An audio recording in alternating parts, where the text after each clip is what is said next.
Tudo bem, gente? Bom dia. Com muita alegria que eu tô aqui mais uma vez para poder partilhar com vocês um pouquinho da história de um outro grande santo da igreja, que amanhã vamos comemorar, que é São José Maria Escrivá. Quem foi São José Maria Escrivá, né? Quem é esse homem? Da última partilha que a gente teve, eu falei um pouco sobre o Marcelinho, que é membro da Prelazia da Santa Cruz.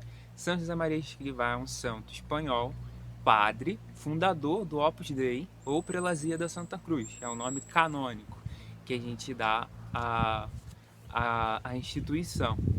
Para quem não sabe, dentro da igreja existe um direito também, o direito canônico, que são as diretrizes que vão ordenando as realidades da igreja. São José Maria Escrivá ele foi reconhecido como santo em 2002 por São João Paulo II como santo do ordinário, santo do cotidiano, o santo das coisas simples. Por que São José Maria Escrivá era conhecido como santo ordinário? E quem foi ele? Como foi a infância? Como foi o início da vida desse pequeno rapaz que depois se tornou um grande homem e depois no fim da sua vida se tornou esse grande evangelizador que chegou a alcançar todos os continentes, né? Vou pegar umas colinhas da data porque minha cabeça não consegue guardar todas, mas em 1902 nasce São José Maria Escrivá. Ele nasce no dia 9 de janeiro, no mês de janeiro. Eu nasci no dia 13, ele nasceu no dia 9, bem anos antes de mim. E, e ele viveu esse tempo de 1902 a 1928. Foi um tempo muito bom em que ele viveu em Bas-Batrou, que é na Espanha. Esse local onde ele podia ter uma grande facilidade de vida. O seu pai, né, e a sua família tinham uma indústria de tecidos. Na época, o tecido ele era muito utilizado e muito vendido, então as pessoas utilizavam o tecido para fazer roupas, para poder fazer decoração das casas. Então, ele tinha uma condição financeira muito boa. Mas um sócio do pai dele traiu seu pai. Não se sabe se realmente aconteceu isso ou não, porque o pai de São José Maria Escrivá vai contar na biografia dele o santo fundador do Opus Dei, que é uma biografia que eu recomendo para vocês. É um livro em 3 volumes. Ele deve ter cerca de entre os 3 volumes, cada volume deve ter em torno de umas 400 páginas. Vale muito a pena porque conta a vida dele com detalhes minuciosos e com detalhes com os escritos íntimos dele. Então, e relatos das suas irmãs, do seu irmão, da sua mãe, né, que fizeram parte também depois da obra. E é muito rico o livro, muito rico mesmo. Tive a oportunidade de lê-lo alguns anos atrás. E a partir dali, realmente eu digo para vocês que eu ganhei um pai no céu, que é São José Maria Escrivá. Então a fábrica foi à falência e eles tiveram que se mudar de cidade. Se mudando de cidade, aí São José Maria Escrivá já estava em torno dos 15 anos.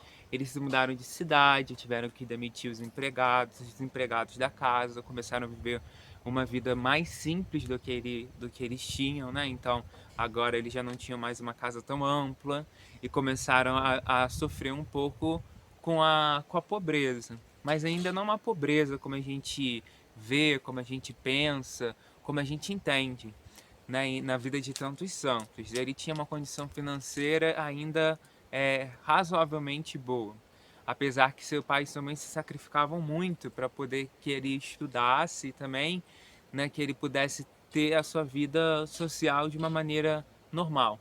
Então seu pai tentava de todas as maneiras não levar o problema para dentro de casa. Ele conseguiu um emprego numa fábrica de doces e chocolates nessa nova cidade e ele sempre dava a São José Maria um pouquinho, né, um pouquinho de chocolate ou um doce sempre que eles estavam juntos. A amizade entre São José Maria Escrivá e seu pai era muito bonita e profunda. Aos 15 anos de idade, São José Maria Escrivá, nessa cidade nova, no frio, no grande frio da Europa, né, na neve, ele começa a ver passos. E esses passos começam a incomodar ele, e ele decide seguir os passos. E esses passos levam ele até um carmelita descalço, que fazia penitência de estar andando no gelo descalço, era a penitência, era o que ele estava oferecendo para Deus. Quando ele viu aquilo, ele sentiu no coração dele que ele precisava dar e entregar-se a Deus. A família dele sempre foi cristã. Então ele decidiu ali que ele deveria ser sacerdote. Ele procurou primeiro a ajuda, né, de várias pessoas, mas de maneira especial de um carmelita. E ele pensou em entrar na ordem do Carmelo, a ordem do Carmo. Porém, né, num discernimento, ele foi vendo que era melhor que ele estivesse no seminário da cidade dele mesmo. Então ele viveu algum tempo no seminário da sua própria cidade, como se preparando para ser um padre secular. Depois que ele viveu esse tempo como padre secular não, né, mas nesse estudo para ser um padre secular, logo depois ele vai para Saragoça. Em Saragoça ele começa os estudos, então continua os estudos teológicos, né, os estudos da filosofia, da teologia, e por orientação do seu pai, o seu pai pede que ele também estude direito. E aí ele entra para a Universidade Livre de Direito. E ali, em Saragoça, ele se forma em direito e se ordena sacerdote. Ele vive algum tempo, né, ainda servindo nas zonas rurais, cuidando das pessoas da população rural como sacerdote. Então ele é enviado para Madrid. E em Madrid ele tem, então, em 1928, em Madrid ele tem um encontro muito especial com Deus. Eu esqueci de relatar para vocês que ele sempre rezava uma oração que era assim, era uma jaculatória. Senhor, que eu veja, Senhor, que eu veja. Ele repetia aquela frase do cego, que Jesus encontrou pelo caminho. Né? E ele repetia aquela frase, Senhor, que eu vejo. Mesmo dentro do seminário, existia uma inquietação nele de algo novo. Em 1928, ele, então, nessa realidade de total anticlero, de uma realidade de busca totalmente louca do clero, de uma guerra contra o clero, ele decide continuar firme, né, agora já em Madrid, porque ele vai para Madrid fazer os estudos dele do mestrado, né, em Direito, e ali, então, ali ele vai conseguindo entender um pouco da vontade de Deus, e ali começa a fundação do Opus Dei. O Opus Dei ele começou primeiramente com o chamado divino. Dentro desse retiro em Madrid, ele escutou de Deus que a santidade era possível para todas as pessoas e que ele tinha que pregar isso para o mundo.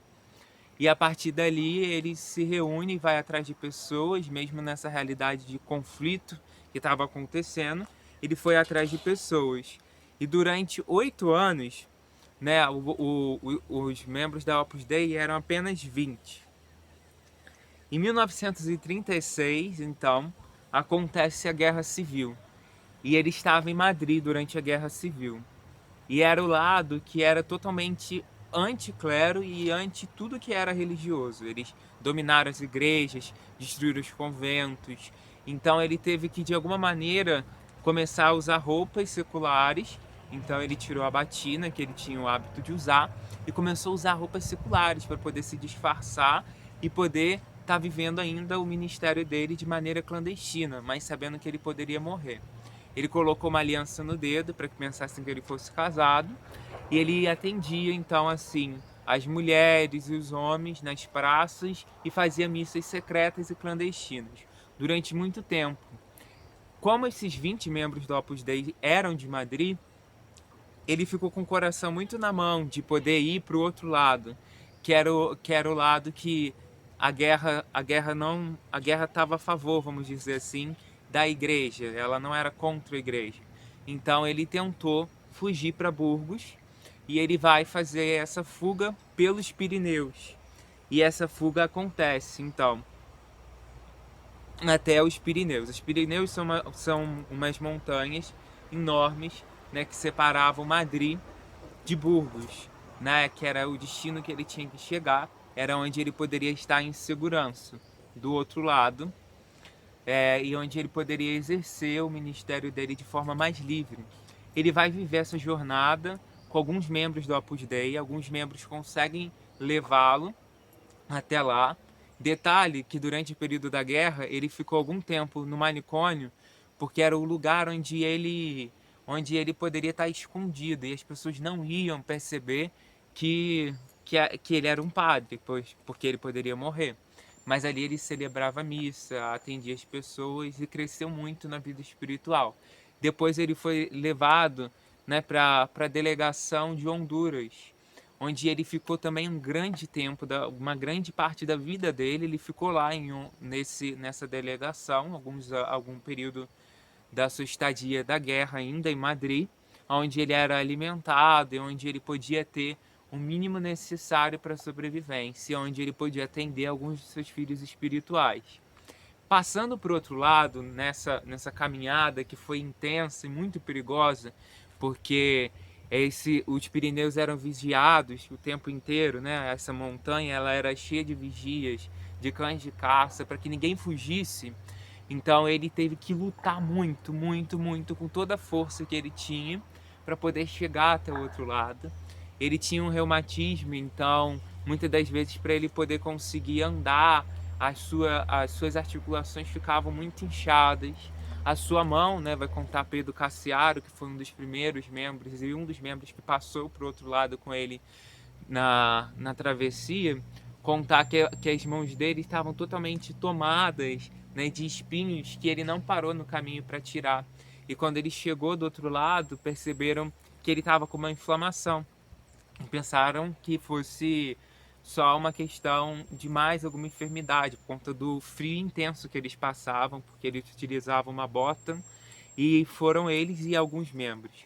No meio desse caminho da montanha, São José Maria Escrivá passa por uma forte tentação de querer retornar para Madrid, porque ele se sentia pai e ele precisava, e ele não se sentia bem de deixar seus filhos espirituais para trás, porque muitos filhos deles estavam em Madrid.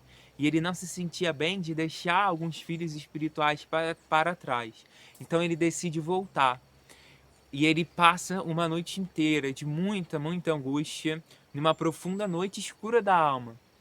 E ele reza muito a Deus. Ele acorda pela manhã e é a única vez, conta Pedro Cassiaro, que era um dos membros, né, numerários que estavam com ele, ele conta no livro Sonhareis e Ficareis Aquém, que foi a única manhã que ele viu o padre não celebrando a missa. E o padre foi andar. E o padre tinha uma devoção muito grande a Nossa Senhora. E quando ele estava andando, né, por meio de uma catedral, uma igreja, não lembro se é uma catedral ou uma igreja, agora me foge da memória, ele encontra uma rosa de ouro, que fica guardada até hoje pela Opus Dei. Eles têm essa rosa guardada, que foi um sinal para ele de que realmente ele deveria prosseguir para o outro lado, para que ele pudesse continuar o trabalho de expansão apostólica da Opus Dei.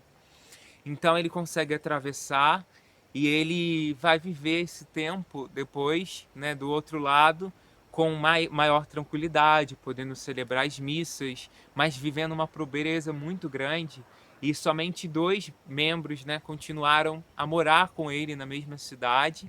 Os outros tiveram que ir para outros lugares para trabalhar. Um detalhe importante é que os membros da Opus Dei, que são celibatários, são chamados numerários ou membros adscritos. Os membros adscritos, eles moram na sua própria casa, porém, eles são celibatários. Os membros numerários viviam junto com o padre, nos centros da Opus Dei. E naquela época já não existia um centro, mas eles viviam em apartamentos. E eles, muito tempo, dividiram um pequeno hotel com o padre, onde o padre atendia muitas pessoas. E o padre passou por muito sofrimento e muita dor. O livro Caminho que a gente tem, por exemplo, e que a gente lê, e que é de uma riqueza muito grande, que se você não conhece, leia, que vai mudar a tua vida de jovem, e você vai conhecer a santidade, a possibilidade da santidade, que é para todos, porque São José Maria Escrivá gritava a todo momento: a santidade é possível, a santidade é possível, independente, né, daquilo que possam pensar, daquilo que possam dizer. E naquela época, diferente do que hoje, se pensava que para ser santo precisava ser padre ou religioso. E São José Maria Escrivá ele ia contra essa ideia de alguma maneira, não contra, mas ele dizia: não apenas Os padres, os religiosos, os contemplativos têm grande valor no mundo, mas nós precisamos ter a alma contemplativas no meio do mundo. Precisamos ser homens e mulheres que encontrem a Deus no trabalho profissional e cotidiano, no dia a dia. Isso é a espiritualidade do Opus Dei. E depois, com o passar do tempo, né, e passando todo esse início, né, de sofrimento, a guerra ela acabou com a graça de Deus em 1939. A tribulação da guerra acabou. Ele pôde retornar a Madrid e voltando para Madrid, então ele pôde reorganizar a obra. Um detalhe importante é que nesse tempo de guerra, São José Maria Escrivá enviava cartas direto a cada um dos seus filhos espirituais para manter vivo neles o espírito da obra e manter vivo neles o desejo profundo de poder viver a santidade no cotidiano. Então ele dizia para os homens que estavam na frente de combate: quando vocês tiverem horário de descanso, além das orações próprias da obra, rezem também mais o rosário e tentem fazer a leitura de um dicionário de uma outra língua. Ocupem sua cabeça para aprender uma língua nova, porque vai ser importante para a expansão da obra. A obra precisa disso. Deus precisa disso. A obra, eu falo todo momento a obra, o Opus Dei, né? Então a obra de Deus. Ele falava a obra, então ele estava dizendo que o próprio Deus que fundou a obra precisava.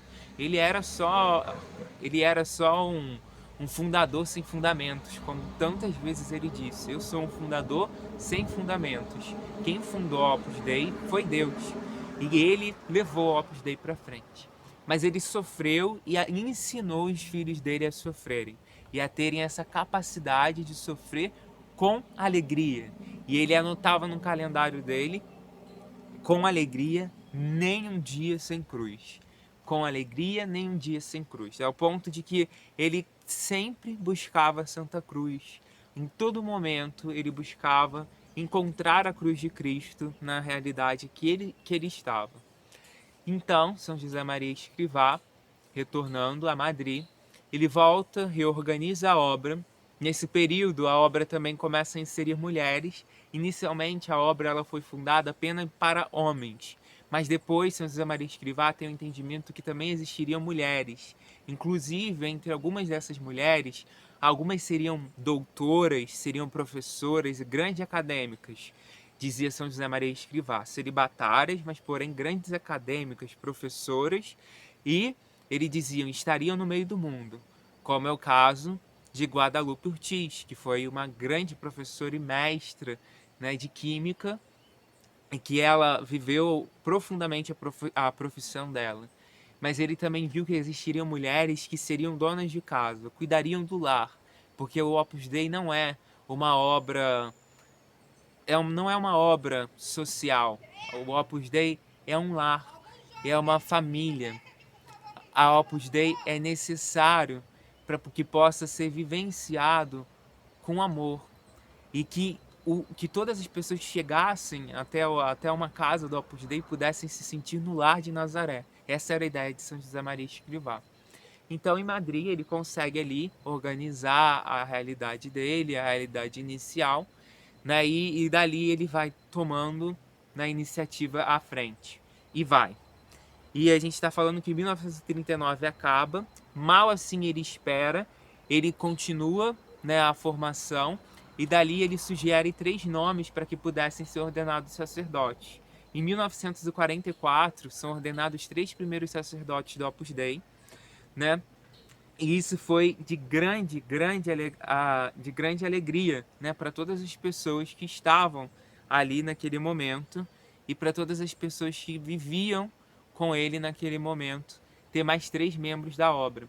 São José Maria Escrivá não estava na ordenação sacerdotal, ele ofereceu esse sacrifício a Deus para que as almas pudessem ser alcançadas, porque ele não queria aparecer em momento algum. E ele sabia que se ele tivesse lá, os bispos iriam falar com ele.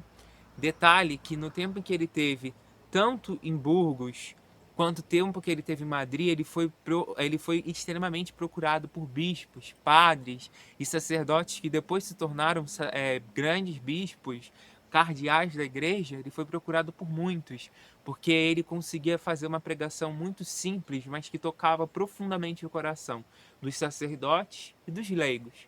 Então ele pregou vários retiros para inúmeros padres, ao ponto de um esgotamento assim total e de uma doação total, de serem um retiro atrás do outro em cidades diferentes.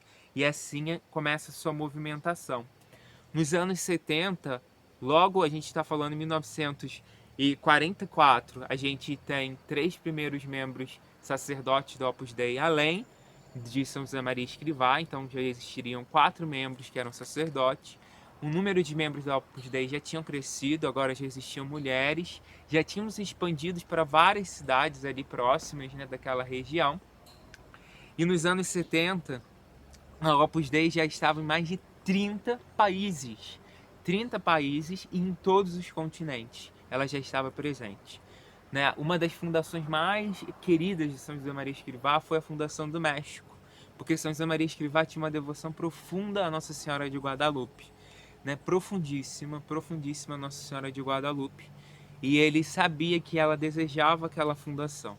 Assim que foi possível, ele enviou o primeiro padre para iniciar os trabalhos, junto também de Guadalupe, e algumas mulheres, algumas poucas mulheres, e elas deram início à primeira casa, o primeiro centro do Opus Dei lá fora. Algum tempo depois, São José Maria Escrivá, ele percebeu que ele precisava e que ele entendia que a santidade era para todos. Então não eram só para aqueles que eram celibatários e que estavam com eles. Perguntavam muitas vezes para ele: mas vocês são religiosos? Vocês não usam nenhum sinal? Vocês não usam uma cruz? Nada? E ele falava: o único sinal de um membro da Opus Dei, o único sinal do membro da Opus Dei é a sua vida de unidade, a coerência de vida. Esse é o sinal de um membro da Opus Dei. A alegria e a unidade de vida, a coerência de vida. Isso vai mostrar que aquela pessoa é membro do Opus Dei. E viver uma vida de virtude. Isso mostra que você é membro do Opus Dei. E mais que um membro do Opus Dei, que você é cristão. Então foi um homem totalmente dedicado à evangelização, totalmente dedicado a uma vida doada a Deus. Depois ele vai passar o final da sua vida, né? E grande parte dela, né, do resto da sua vida, até a sua morte, né, em 1975, né? Então ele vai passar de 1970 a 1975 pregando em várias cidades, em vários países, para que todos pudessem entender bem o cerne da vocação. Parecia que Deus já intuía no coração dele que o tempo dele estava chegando. Então ele decide em 70 e antes um pouco, ele decide ir para Madrid porque ele precisava pedir a aprovação pontifícia para que as obras do Opus Dei pudessem crescer mais ainda e pudessem se expandir ainda mais. Né? Inicialmente a Opus Dei foi tentando ser encaixada de várias maneiras, em várias categorias, mas ela nunca se encaixou em nada que o direito canônico tinha. E ele sabia bem disso, porque quando ele voltou para Madrid, depois da guerra, ele concluiu o doutorado dele em Direito, e depois, em Roma, ele concluiu o doutorado dele em Teologia. Então, ele era um homem de muito estudo, e ele pedia isso para os membros do Opus Dei. Ele sempre dizia isso, que existe um tipo de apostolado, que é o apostolado da amizade, que ele pregava. Então, eu não preciso falar de Deus propriamente, eu posso me aproximar do outro. E nessa aproximação, eu encontro outro.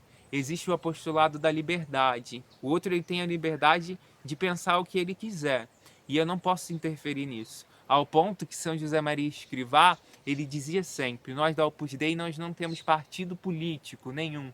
Nós não jogamos para um lado nem para o outro. Se um membro do Opus Dei, ele quer seguir um determinado partido, ele é livre para isso. E ele vai fazer isso, se isso estiver dentro da coerência da Igreja Católica, da doutrina da moral católica, ele pode fazer. E ele pode se filiar a um partido. Isso não existe problema. A Opus Dei não impediria isso àquela pessoa, né? Tanto é que a gente conhece e sabe que existem várias pessoas, né? E várias pessoas da política que fazem parte da Opus Dei.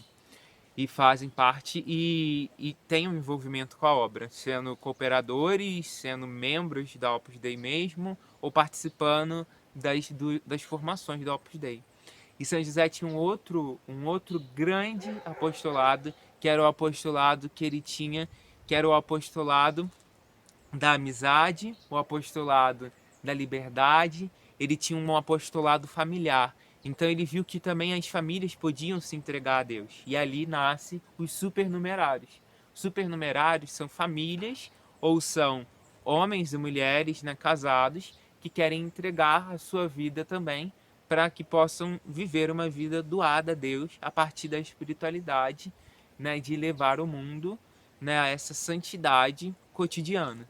Então, São José Maria Escrivá, ele foi um santo que leva a gente a pensar: a santidade é possível. Se São José Maria Escrivá tivesse agora, nesse tempo atual do coronavírus, ele ia dizer para você: você pode ser santo da sua casa, sim, e é possível a santidade. A santidade é algo possível a todos, todos, independente de raça, cor, credo, ao ponto de que também São José Maria Escrivá ele era aberto à realidade de poder conviver, né? Em muitos países ele tinha um diálogo interreligioso muito bonito, de liberdade, em que ele dialogava com cristãos e mostrava que a santidade era possível para todo o cristão, mas ele fundamentava tudo dentro da doutrina católica e principalmente os batizados.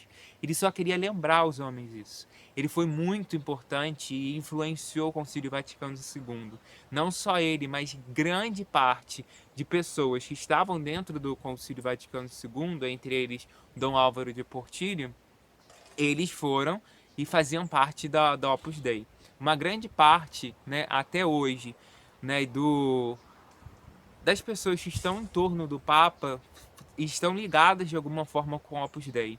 E isso é muito bonito, porque ele não quis estar no Concílio Vaticano II, ele foi convidado até para estar, mas ele não quis estar, mas os filhos espirituais dele estavam e levaram a doutrina que ele pregava, que era a doutrina de Cristo, que era a doutrina de que você pode ser santo, independente da sua realidade. Ah, um padre, ele pode ser santo? Com certeza. Um médico pode ser santo? Com certeza. O presidente da República pode ser santo? Com certeza. Eu posso ser santo sendo consagrado? Com certeza. Eu posso ser santo sendo pedreiro? Com certeza. A mulher pode ser santo sendo dona de casa? Com certeza. Isso que ele queria mostrar a todos, que a santidade era para todos. Sede santos como o Pai do céu é santo. Esse era o grande desejo de São José Maria Escrivá. E é isso que ele pregou com a vida dele, mostrando que a santidade era possível. É isso que ele pregou com o coração dele, com todo o desejo da alma dele, de que a santidade é possível. Então, se você que está aí, atrás dessa tela, né, você está pensando assim, mas eu faço faculdade, né, João? Tu sabe, né? Eu estudo lá na UERJ, eu não vou ser santo. Com certeza, dentro da UERJ existem inúmeros membros do Opus Dei, mas eles não usam nenhum distintivo que mostram que eles são santos. E existem inúmeros batizados ali, pessoas que estão buscando a santidade, professores universitários que são santos. Existem inúmeros, né, filhos de São José Maria Escrivá que comprovam hoje a possibilidade da santidade. E São José Maria Escrivá ele dizia: existe o apostolado intelectual. O que vai mudar o mundo no futuro, isso ele falava há anos atrás, né? Ele dizia: o que vai mudar o mundo no futuro será a cultura, o intelecto. Então nós precisamos que muitos cristãos estejam inseridos dentro das universidades, sejam professores universitários, sejam grandes pesquisadores, para descobrir a cura de doenças, para poder descobrir e difundir também o Evangelho de Cristo de uma maneira suave e discreta dentro da realidade, mostrando que o ser humano é livre e responsável por cada um dos seus atos. E é isso que ele fez. A gente tem um exemplo no Rio de Janeiro maravilhoso. Se você não conhece, né, pode procurar conhecer o professor João Malheiro. Né, ele é doutor, né, em educação, fez o mestrado, doutorado, ele é formado no FRJ. ele é fantástico, é um homem que é celibatário e que vive uma vida de trabalho, tem uma escola, é diretor de uma escola, que vive, ensina e prega as virtudes. Nós temos o exemplo, né, de inúmeros filhos espirituais de Santa Maria Escrivá, que são professores, que são músicos, que são médicos, alguns casados, outros celibatários, grande parte casado.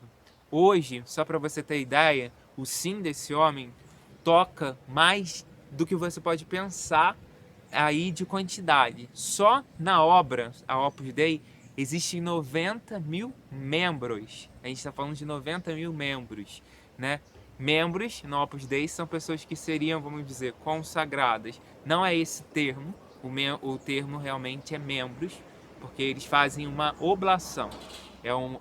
Eles entram para a prelazia como uma oblação e o oferecimento da vida deles a Deus ali dentro daquela realidade. 90 mil. E entre esses 90 mil membros, somente desses 90 mil membros, 2% são sacerdotes.